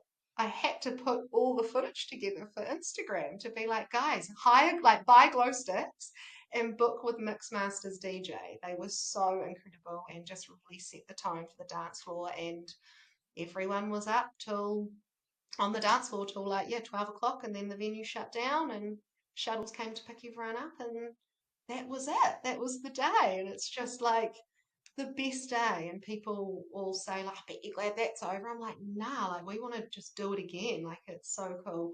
Oh, back to speeches actually. We did our dinner and then Sammy's best man spoke, my two best friends spoke, and they did a rap to Fresh Prince of Bel-Air, but they like spoke it. They didn't rap it. But they were really clever with that and incorporated a lot of our, Morrinsville College days and then meeting Sam and a few embarrassing little shout outs to me, but it was really tasteful and just so fun. And then my sister got up and spoke as well. And then we had dessert, and then Sammy and I spoke. So I got up there and I wasn't going to speak because everyone would just expect old chatty Kathy to get up there and speak. And for like the first 6 months leading up to the wedding, I was like, oh, I'm not going to speak. And I was getting all like, ego driven and being like, no, everyone thinks I'm going to speak. I'm just not going to. And then I was like, can you grow up, Laura? Like, this is your wedding. You want to speak and acknowledge your beautiful mum and thank all of your vendors and friends that are there and your family. So, big word of advice, if you have any reservations about speaking for whatever reason, I just highly encourage it. And then Sam got up and just had the room was just in pieces. Like he's just the best speaker and just spoke from the heart and just shared beautiful stories and thanked every single person in the room basically. And Courtney's like, did you see me sitting there with my sunglasses on? Like I couldn't stop crying. Like Courtney and Nikki's husbands were like, are you girls okay? Like what's happening? Like just Sam's speech. And he really wanted to be the last one to speak and finish the night. So we did that. And another important thing for him was that he wanted everyone to like have their own placemat with their own, name tag, and for his family to be able to sit down and enjoy a meal that way, as opposed to a walk and fork or something a bit more modern. So I was like, yeah, absolutely. So just kind of going back to like making sure you're both on the same page, but also coming in with what's really important for you. Because I wouldn't have minded kind of any of the style. But then when he said that, I was like, well, let's do a buffet because the squad's got to eat a lot of food. So yeah, I've probably missed out a few bits, but that was our most magical day. So cool to hear about it. So many amazing moments. What did you kind of find the hardest part about the whole wedding planning process? Is there anything you look back on and regret or would have done a little bit differently? Not so much regrets. I definitely regret not having a reception dress. So that's my hot tips for any future brides. I was very much in this mindset like, I'm spending $3,000 on a dress. Why would I want a second dress? But I get it now because if you love to dance on the dance floor, you can't in a big old skirt. So there were many a moment I'd go up to my bridesmaids. I'm like, girls, I'm actually trapped in this skirt. Like, and you don't take any backup clothes. I was like, I would have just gotten to a pair of denim shorts from Glassons if I could have. Like, not only are you hot on the dance floor, but like it's heavy and like we bustled it up or whatever you say. But it kept coming down. Every time I'd get dragged into the middle of the dance floor, someone's standing on it, and I'm like, I love to drop it down low and I couldn't. So that was one thing. So I wish I'd even just got a little cheap Shopo number or borrowed a friend's or got a second hand one. So big advice there. In terms of the planning, no, I'm really happy with how we executed everything and just kept checking in with each other. One or two vendors, which I won't mention out of respect, but definitely wouldn't have chosen them now having experienced a few things, just a few bits of unnecessary stress based on miscommunication, which I'm Mrs. Communication. So that was a bit tricky. Not getting too caught up in the few comments that you get about your guest list because I am a bit sensitive. So I'm like, Laura, just flush it. But I wish I just, I was very empowered in what we'd decided, but you don't want to upset people as well. So maybe I didn't need to take that on board as much. Another random bit of advice. So I don't know if anyone's heard of the like honeymoon pill, Mm. e.g. the period delay pill. So Mm. my period day 2 was on my wedding, and my day 2 is really bad. I've had stage 4 endo removed a few years ago, but I was like, it's December 6th and we're going to be hot, and I don't want to be wearing the widest dress of all with my period. Mm. So I trot to the doctors, I get the period delay pill, I trial it out in October, and it works a dream. No breakouts, no PMS, cool, cool, cool. You take it for, I think, 3 days before your bleed, and then you stop it 3 days after, and you've essentially delayed it by 3 days. Cool. So happy, live, laugh, love. Then I get a little bit too cocky, and I think, you know what? Are you going to want it on your mini moon? No. Why don't I try it again? Tried it again, Lydia, and let me tell you, the acne that wanted to erupt from my chin. Mm. And I had the worst breakout ever, and all my close friends know the drama that comes with my skin because I've been on a massive acne skin healing journey for the last few years. And yeah, the voice notes to Gabby asking her, what are we going to do about my chin? She's like, Laura, you need to calm down. You're going to be okay. I got you. And she totally did. And I felt beautiful. But advice would be like, really do your research on that pill, which I thought I had. But if you're going to take it, just do it once, because I mucked up my hormones.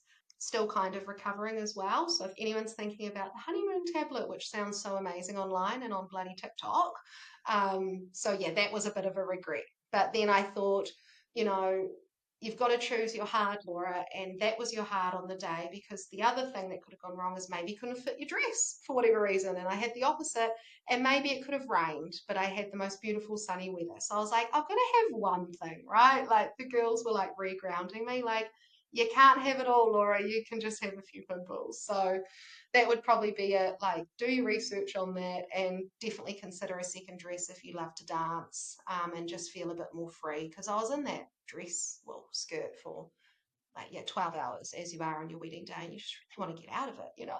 Yeah. So, yeah, that's kind of it, Oh, really. I was going to say that's like a hot tip because people don't always talk about it, but it's like, are you booking your wedding date around your cycle? Because you want to avoid Yeah, those rough few days, and yeah. especially the And I, girlies with like endo and stuff, it can be awful. So, yeah, something to think definitely. about. And then, yeah, maybe not such a magic bullet, or definitely, yeah, I don't know. Yeah, Testing is like a good exactly. idea, but then not. Yeah. Yeah, we also one other thing that didn't go well was well, one of the only things is we'd booked this beautiful Airbnb for my bridal party, and I'm taking one of my bridesmaids to Raglan, and I'm going to show her the B&B, and there's a for sale sign out the front, and I'm like, oh, it's 4 months till the wedding. Here's a for sale sign. Contact them, no reply. Call them, no reply. I go into crazy lady mode, and I stalk the real estate agent, and I call him. Hiya, I'm a bride in the making. I've booked this B&B. He's like, oh God, no, the new buyer definitely won't be honouring any of those B&B request like bookings. He's moving into it. It's not his holiday home. I was like, oh well, this is a bit niggly, isn't it? So if you are booking a B&B, just say to them, please can you assure me, because I booked it like 12 months in advance. Is there any way you can assure me you're not going to sell it? Because if I hadn't gone past, I don't know if they would have told me, you know? So thankfully, when I booked the second one, I said, hi, this is what's happened. Please, can you guarantee? And the lady was so lovely, like best B&B host I've ever had. So that's something to keep an eye on as well. You can't always Yeah. trust the B&B hosts out there. Oh, that's crazy. That could have ended Yeah, badly, but yeah, lucky. yeah, Oh my yeah. gosh. Yeah, so much good advice in there. And if you're happy to talk about budget, what was that? Did you end up going over? You sound like you're a very organized queen. So let us know how that was, the whole process. Did anything kind of surprise you? Yeah. Yeah. So we'd set out the budget for 30K is what we wanted for 100 guests, which I was like, "Hmm, optimistic, but leave it to the budgeting queen." So like I said at the start, we really kind of booked our vendors based on that. So I really broke that down and I was like, okay, we've got X amount for this, X amount for that, but still not wanting to like skimp on quality, you know what I mean? So we were at 30K, we ended up at 35K. But if you then count it in, a lot of people will include like the dress, the rings, and maybe like B&B accommodation. So if we did, I'd say it would even be close to 40.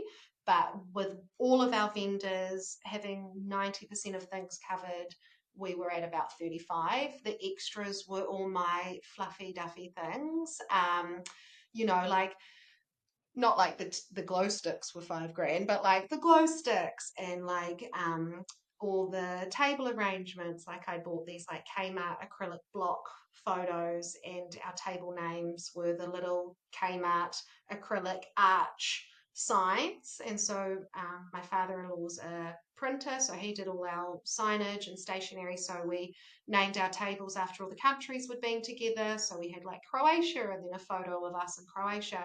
Did we need to do that? No. Did that needed to come out of the main budget, like including Sam's money? I was like, no, I can just pay for that. So, that would have been close to $200-300.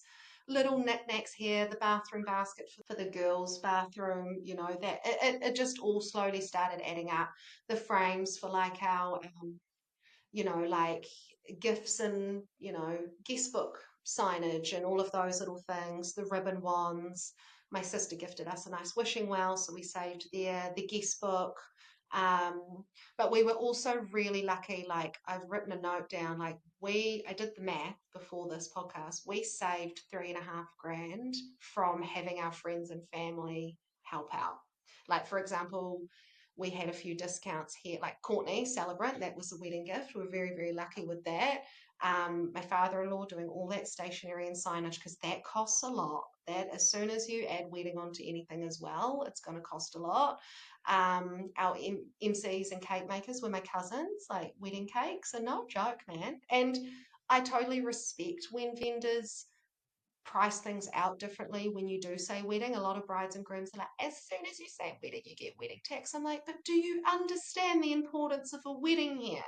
A makeup artist and a hairdresser have to prep and sometimes use different product and all that planning, photographers, videographers, they're not just going to film Aunt Betty's 80th at the RSA. Like, this is a wedding. Like, let's be realistic.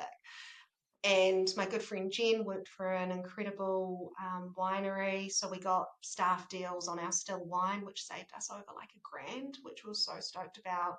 Um, we were very, very blessed in being offered for Sam to make our wedding bands from my friend's husband, who's been a jeweler for like 30 years from South Africa. He did an 8-year apprentice. And we invited them to the engagement party, and he looks at my engagement ring. He's like, that's absolutely beautiful, but like, I would love to do your wedding bands. And then after we went out for a coffee with them, he's like, I don't normally offer this to people, but Sam, I would love to offer you to make your guys' wedding bands. And we were like, oh my God, like what an honor. And Sam loves like craftsmanship and like, he's very hands-on and loves like the process from start to finish. And he's like, did you want to come? And I was like, no, I think this is just such a nice experience for you. And so I'm really, really blessed with my wedding band, because I melted down some of my mum's gold jewelry and my nana's gold jewelry, and that covered the entire cost of my gold for my wedding band, and then Sammy's as well. So we got 2 incredible wedding bands for a very, very reasonable price. So we're very, very blessed with that. And just little discounts here and there. My dress, I saved 10%. My DJ gave me a small discount because I quoted I was from Te Kaupata and he lives in Te Kaupata. So he's like, local TK legend, and gave me like a family discount. So just little things like that. But when I actually totaled it up, I was like, holy crap, we saved like close to 3.5K. So again, like, use your network of people. Remember, it's like such an honor to be asked as well. A lot of people are like, I don't want to ask, I don't want to bother them, they might not want to. It's like, it's such an honor. And then people also have the capacity to say yes or no. And if they say yes, just trust that they've said yes and they can do it. Don't follow up with oh, but only if you're sure. It's like, no, I've said yes. Like, or a lot of them will offer. Like, I called my cousins, I'm like, be our MCs. That would be so cool. How do you feel? And then my cousin's like, yeah, can we do your cake as well? And I was like, oh my God, yeah, like thanks. And that's saving what, $500-$600 for a cake. So yeah, we're very, very happy with our budget. And again, coming out of it with no wedding debt. A few friends said, don't pay for a wedding before you buy a house, but our thinking was there's no way we'd ever be able to get a mortgage and then save and pull off the type of wedding that we wanted. So we just realigned some of our sort of relationship values and goals, and we're like, let's just hustle for the whole of 2024. We were saving a couple of grand a month. We had a little bit of support from family. My Eve dance business, my little side hustle definitely helped as well. And we pulled off a wedding, and there's a wedding that we're really proud of and nothing that we kind of skimped on. Um, Mm. but it still really had that sort of chill, like Raglan feel. Like we're in a Mm. golf clubhouse, guys. Like, do we play golf? No. Like, people are like, the golf club. We're like, yeah, it's this cute little clubhouse. And then, hello, it's a whole golfing green to get married on. So, look, like, think outside the square too on venues. It doesn't have to be these, really beautiful venues. But if you're a bit cost conscious like us, then you can find like even some of the halls are really lovely. Like you Mm. can do up a hall really nice. Council There's the buildings are Raglan, great. yeah, there's a Raglan Surf Club, which would have been another really beautiful option, but the dates didn't align. Sammy really wanted it to kick off summer because my friend Stace had done hers 2 years before in December, and it just really sets the tone for a great Kiwi summer. And then you're just kind of riding that high all over Christmas and New Year's. So that was really cool. So good. Yeah, so interesting to just hear that whole breakdown, and honestly impressive that you did it for that much for that many people. A lot of people spend a Really? lot Would you more. say that's impressive? I have not, I don't really I know. would. Yeah. Wow. Oh, that's so good. It's, yeah, I mean, a lot of people do double that and beyond. So, Mm, yeah, but yeah. yeah, it's all those things you say, like, yeah, calling on your friends and family, thinking outside the square, and yeah, so much good Yeah. advice And there. I think a lot of people as well really struggle with their bridal parties, but I always try and like remind people like again, it's an honor to be asked to be a bridesmaid or a groomsman, and you know that that comes with costs, but we've all done it a bit differently. But I covered all the costs of hair and makeup in the bridal B&B, and I said to the girlies, "Are you all good if you buy your dress and your shoes? Because you can keep them forever, and you can pick your own dress as well. I'm not putting you in a emerald green satin number, which I originally thought I wanted for some reason." But they're like, yeah, absolutely. And it's kind of just a no brainer. So I think, like, cover what you can, but also know that your squad will be so happy just to, cover costs where they can. And they paid for their like manicures and pedicures and stuff like that. But I was like, let me glam you with the hair and makeup with like, hello, Gabby Houghton, the best makeup Mm. artist ever. And they're like, Mm. geek. Like such a cool experience. And Jess, our hairdresser, was amazing. So I was like, I wanna cover that. And the boys paid for their suits, but Sammy paid for their com, and then they all helped out with your hens do and your stag do. So I think it's just being really honest and transparent in what those expectations are, and having fun with it. Don't make it this big, scary, awkward thing. Like, have a chat, have a yarn. Got any money? Do you want to pay for this? And then you get to keep it? Yeah, sweet. Done. Don't stress about it. So good. Just that open communication, definitely. And did you guys go on honeymoon straight away, or what did planning that look like? So we did a little mini moon to Whangapoa on the Coromandel. Sam's uncle very kindly gifted us their incredible batch for the week. We did a next day event just at the Raglan pub, Harbourview Hotel down the main street, and we're really happy with the numbers. Like I think it was probably 50 or 60 kind of, came by from 11 o'clock. A lot of people are like, oh, next day things, I'm tired, I'm hungover. And we're like, it's so optional, man. Like, if you just want to hit the bakery and go home, all good. But if you want to come, and we're really, really happy with the turnout. I was a little bit like, for a bit of an extrovert, I do like, I'm more of an introverted extrovert. So I do, my social battery gets so drained. And I was so exhausted on that day, but I really pulled through. But I was very emotional post wedding. Think all the mum grief had hit me, and the realization like I just did a wedding without mum. Like I'm on cloud nine, but I'm also really bloody sad as well. Um, And so for me, that really beautiful wedding bliss didn't happen till day 3. Like the day we left Raglan, we caught up with more friends, we got back to Hamilton, swapped the cars over, like did all of that, downloaded all the content from Mel because you get all your content. I got almost 1,000 lots of film, content, film and photo. And then we got to Whangapaua. We made mimosas. We went through our cards, which was just the coolest, very humbling, very kind of hard to accept people's generosity in a card. Just reading the cards, like we would like close our eyes, pull out a card each, and then would have to guess it, like, okay, I think it's that person's writing. And then like Sammy would open it and he'd read it out and I'm like, that's this couple, and like would get it right or wrong. Like it was just so fun. Like we had so much fun with it. Went through our content, went through our guest book. Everyone's just so drunk in the guest book, writing ridiculous things. It was so funny. And then we just chilled out, just us for the week. And then we have just recently booked our European honeymoon in August. So we're going back to London where we fell in love, and we had about 20 guests that couldn't come that we'd invited. But when we invited them, we also said, like, here's our wedding, here's the date, here's the venue, but also please do not stress because we too have been guests being invited from the other side of the world. We had 4 weddings in London that we couldn't attend in 2022 because just financially, logistically not happening. So we'd say to them, we will be coming up for a honeymoon. So if you just want to, save yourself, save your coins, and buy us a pint at our local pub when we get to London, we're so stoked with that. So we are flying into London via New York. We'll be there for 10 days, and then we're going to do parts of France and Italy and fly home from Milan. And that is a real luxury and a real privilege, and we definitely don't forget that. And we're so thankful for the generosity from our friends that has bought our plane tickets return like wild. And so now we're back into the saving mode. It feels like wedding savings again, but we want to go to the honeymoon and just drink all the wine and eat all the food and not be stressed about the cost. So that's on the cards.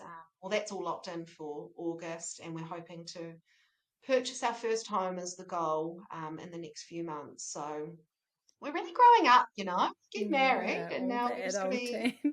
I know, I still feel 15 half the time. So lots of exciting things on the cards. So Yeah, we look it's forward to cool the to have honeymoon. that to look forward to. Yeah, Yeah, and definitely. returning to special places.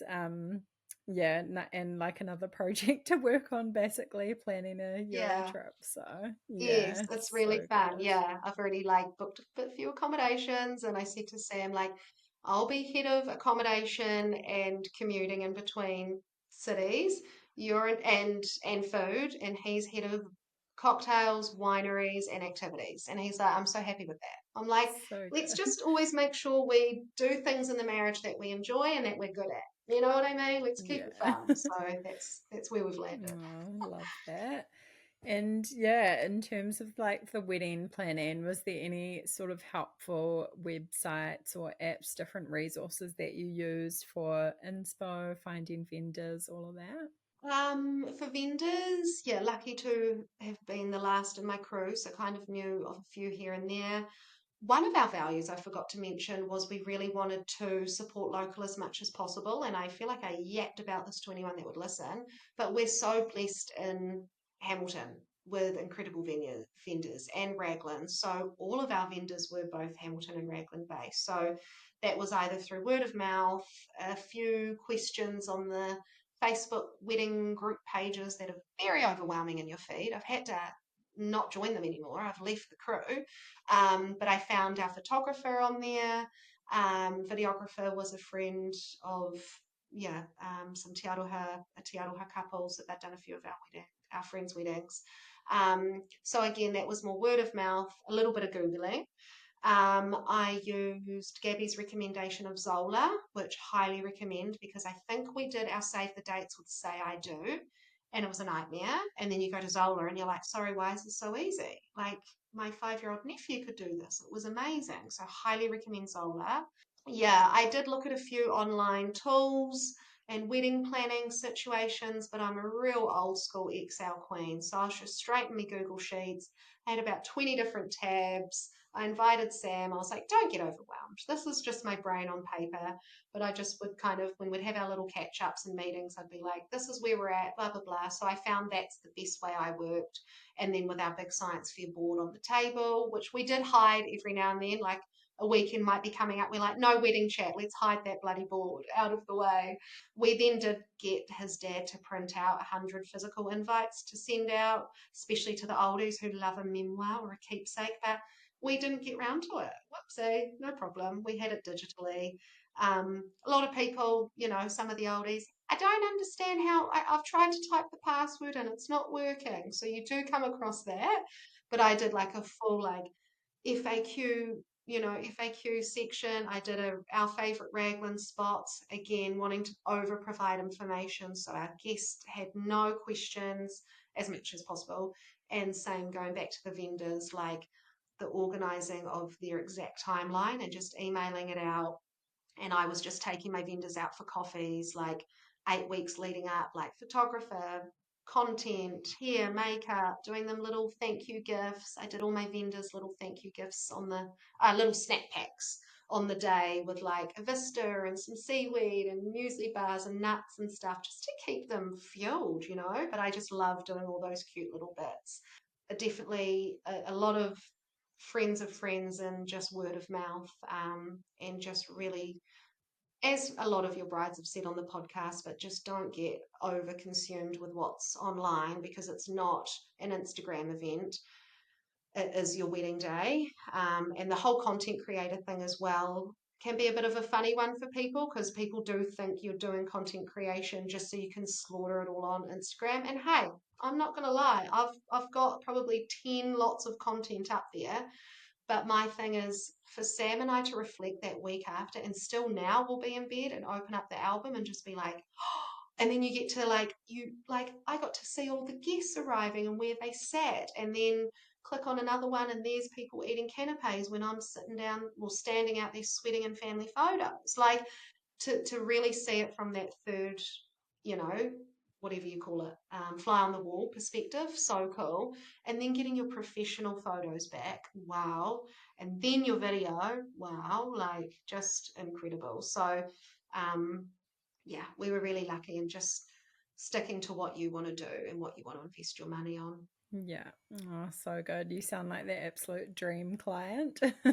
So organized. Sliz. And yeah, I A think little bit that too is. much at times, but No, it we love definitely it. helps. It's so Yeah. good. And yeah, I think that is the key to being like a chilled bride. Like so many people are just like, I just want to be so relaxed and so chilled on the day. And I'm like, if you want that, then you have to be so, so organized that you're not Yes, worrying about all that little Lydia. stuff. Like it's delegated So to someone else or true. your vendors are all over Yeah. it. So yeah, if you're Yeah. trying I to be a think a chill big bride, thing. be organized. Yeah, exactly. Do the pre-production, do the hard mahi, do the okay, Sunday afternoon, like I'm gonna pour myself a little kombucha and from 12 till 4 I am honing in. And what I would do is I'd sit there and I'm like, okay, I'm a photographer. Pretend I'm a photographer. What do I need to know?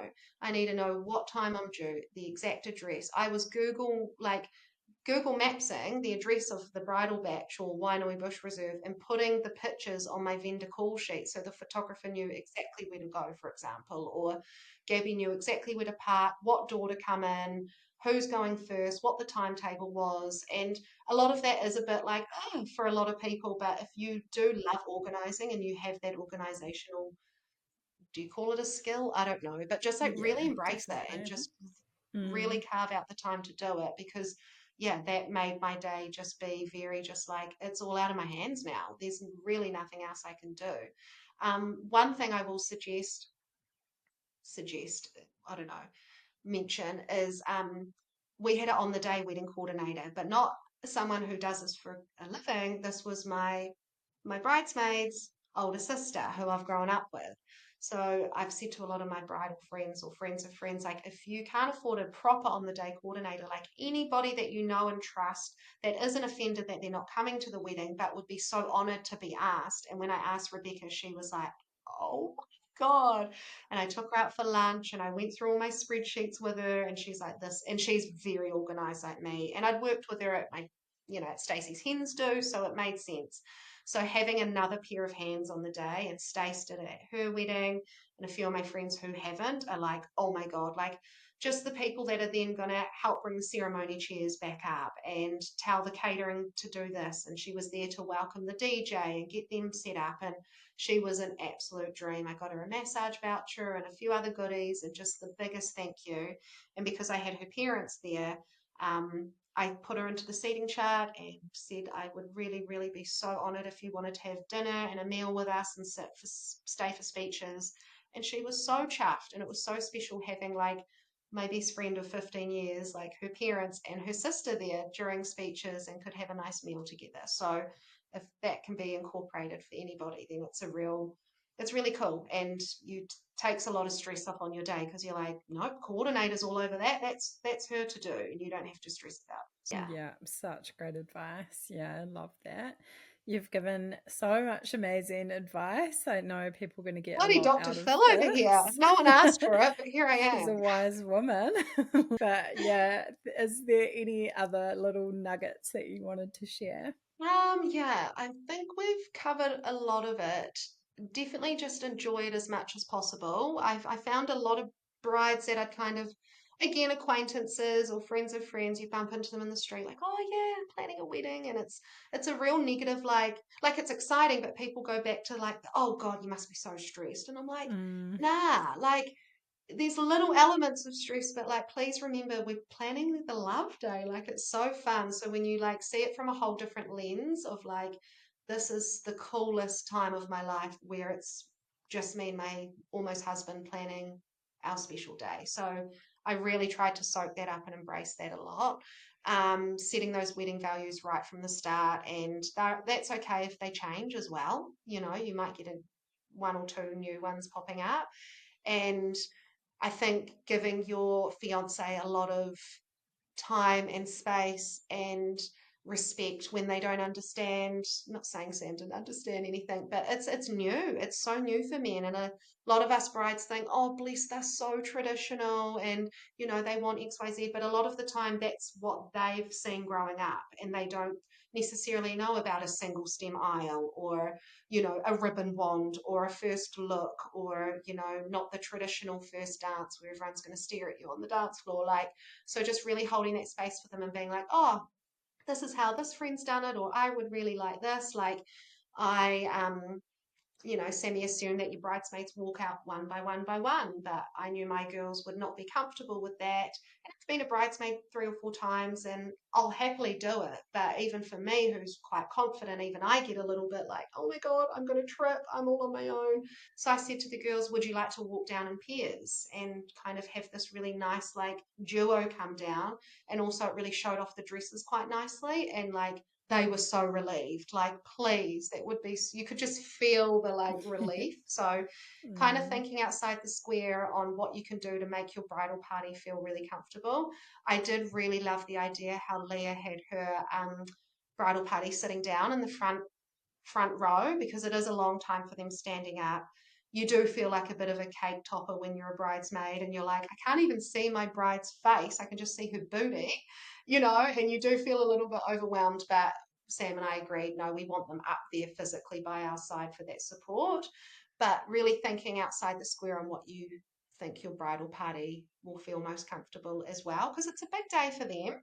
And I said to the girls and the boys, like, I want you all to shine. Like, this is just as much of an important day for you as it is for me. Like, I want you to feel so goddamn hot when you're walking down that aisle holding your beautiful peony. Like, have your hair how you want, have your makeup how you want, pick that dress that you're not going to, have to, shred or feel uncomfortable in. Like, I want you just to come down and absolutely sparkle. And they all did. And I was obsessed with my bridesmaids. Like, really share your admiration for your girlies on the day. Like, I just kept staring at them like, are you four of the hottest chicks in town? Like, they were glowing. And then seeing the boys, I'm like, could you be any more handsome? Like, is this our bridal party right now? You are all incredible. And then Sammy's best friend, his best man, his advice on the website was, do not stress about getting around to everyone. You're not going to. Like, it's kind of impossible. For Sammy, it's not. He's a king. He kind of got around to everyone. But like, don't stress because guests are already a part of your day. Like, it's okay. They already feel important. They already feel valued as guests. If you don't get to go up to them and be like, oh my God, how are you? How's your day? You having a good time? They're okay about it. They're not going home saying, I didn't even talk to Laura and Sam. It's like, how cool was it at the wedding? Like, they had the best time. So I definitely didn't put much effort in getting around to everyone based off that. But also, I just was a bit tired, moments of sadness without mum, and then just wanted to dance with Mm. Courtney up by the DJ with my glow stick, Yes. smashing some cake, and it was a great old time. And yeah, parting words would be you are the guest of honour, not the host, so act accordingly. And that was a really powerful few words for me. I kept being like, you're just here floating through, you're the VIPs for the day. You don't have to go and get someone a water, Laura. Like, people can just, get you a water for the day. So that would probably be it. Yeah. Again, so much amazing advice. And how is married life now? You've kind of filled us in a little bit, but and touched on it as well. But yeah, do you feel like you got any of those post wedding blues? I didn't. We both didn't. I think, if anything, again, going back to it's like the grief, like I did actually go home after the wedding and bawl my little eyes out. I think it was, I didn't let a lot, I didn't let a lot of emotion come out at the wedding. I was kind of the strong pillar for Sammy and I. I didn't set any expectations on him not to be emotional or to be emotional. It was just feel and do whatever you want, and he is such a beautiful soul. So there were some gorgeous, special emotional moments from him. Um, but I knew if I unleash, I'm not going to stop, and then that's going to affect my mini moon because when you're experiencing that grief, it's so raw and ugly, and I just didn't want to be in that place, and I didn't want my grief to take away from my day. So as much as I tried to, it all came out. It all came out. I got home. We did have our friends staying with us. My advice again from my friends was don't go spending heaps of money on a gorgeous little romantic B&B for you after the wedding. You're tired. You've been in a dress for 12 hours. You've not slept the week before. Just stay where you want to stay. It doesn't have to be romantic. So we had 3 or 4 friends staying with us. So I got home. Sammy got me out my dress. I had best shower ever. I cried in the shower. It was just like relief and mum tears and holy shit, I just got married. I washed my hair. I popped the pimples. It was the best time. And then I woke up that next day a little bit drained, obviously, going into the next day thing. But then, like I said, that day 3, I was like, constant, just like love heart eyes for Sam and just obsessed and like, oh my God, we just got married. And that wedding bliss is like indescribable. Like you can't put it into like I'm just a lot of people say like nothing changes when you get engaged or married, but we've just not experienced that. Like as soon as this guy got the ring, I'm like, what? Like just so much respect and like really understanding what that means for a man to buy a ring and propose, and then what that means for them to write their own vows. And I just never take that for granted from Sammy. So I'm like, wow. And I didn't feel post wedding blues as in like you have that high and then that drop. It was maybe it was because I was like, we just both really wanted to do it all over again. I was like, I want to Yeah. do it all over again.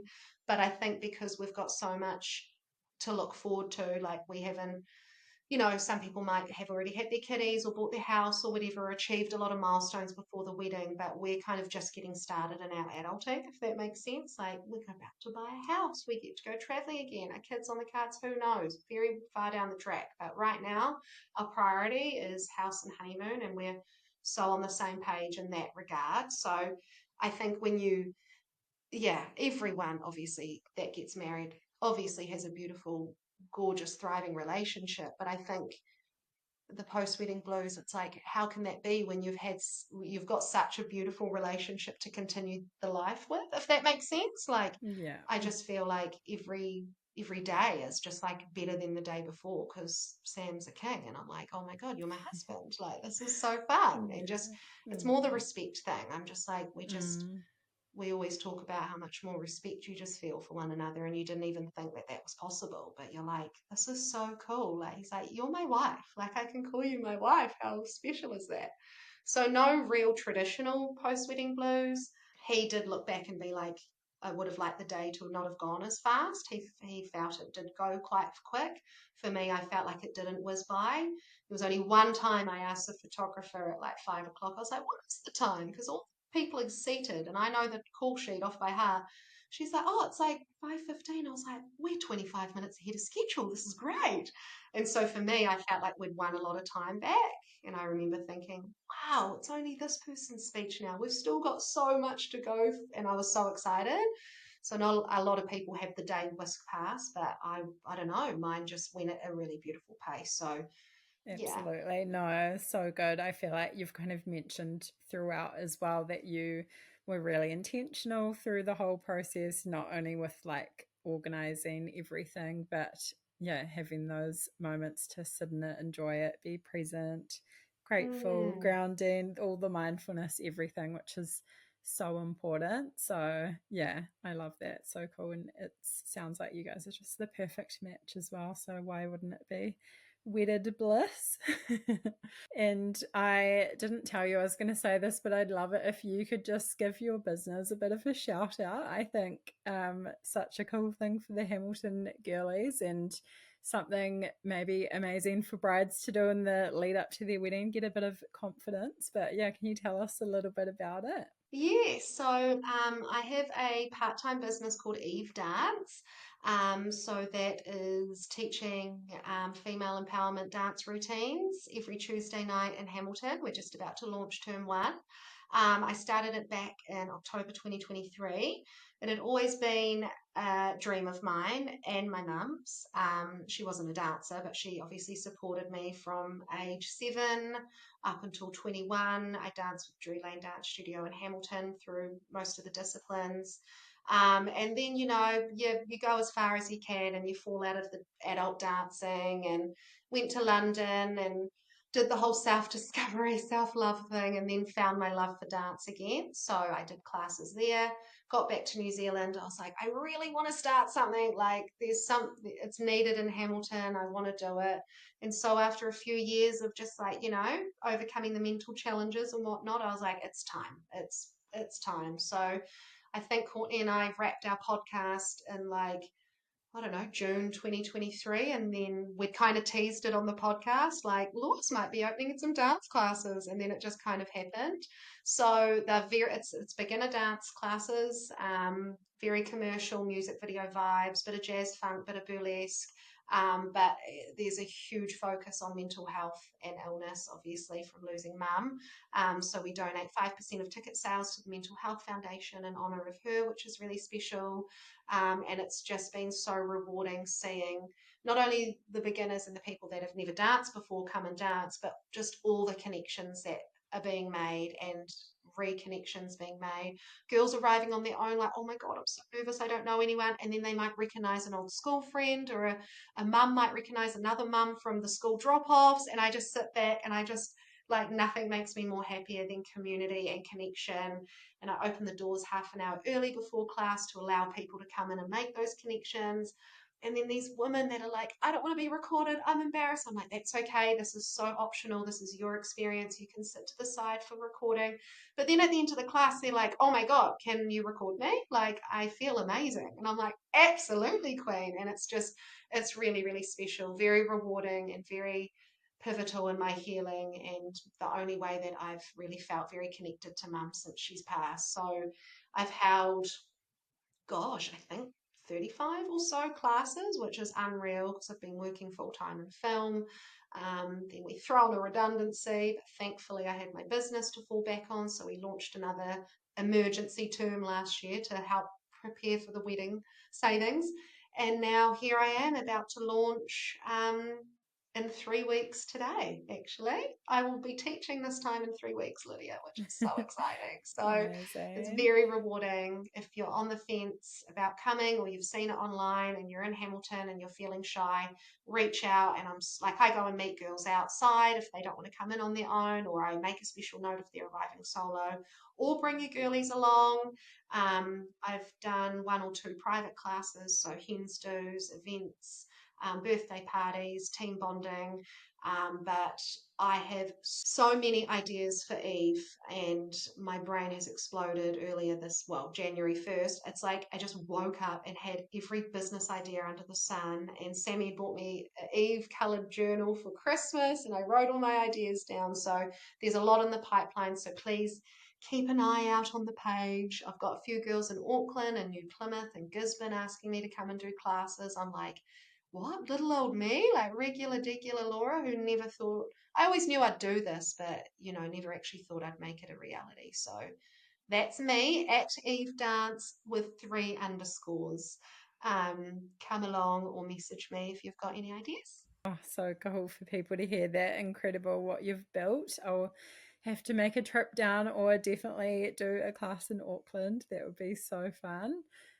We can do a little Yeah. collab, Kiwi Wedding podcast record, Yeah. finished with an Eve Dance fitness class. Oh, how fun would So that be? good. And shout out to your podcast, Absolutely Not Sis with Courtney. Loved listening to that, and one of the people hoping you guys bring it back. We'll see, watch this space. Yes, But yeah, it was if so you want fun. to Yeah. get to know Laura and Courtney a bit more, go have a listen to that. It's so good.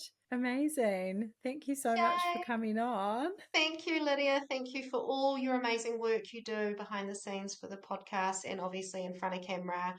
You were my go to for my wedding planning, and I know how much work goes into a podcast. Thank you for all your amazing, amazing work. It doesn't go unnoticed, and we're very grateful to have you in the podcasting world.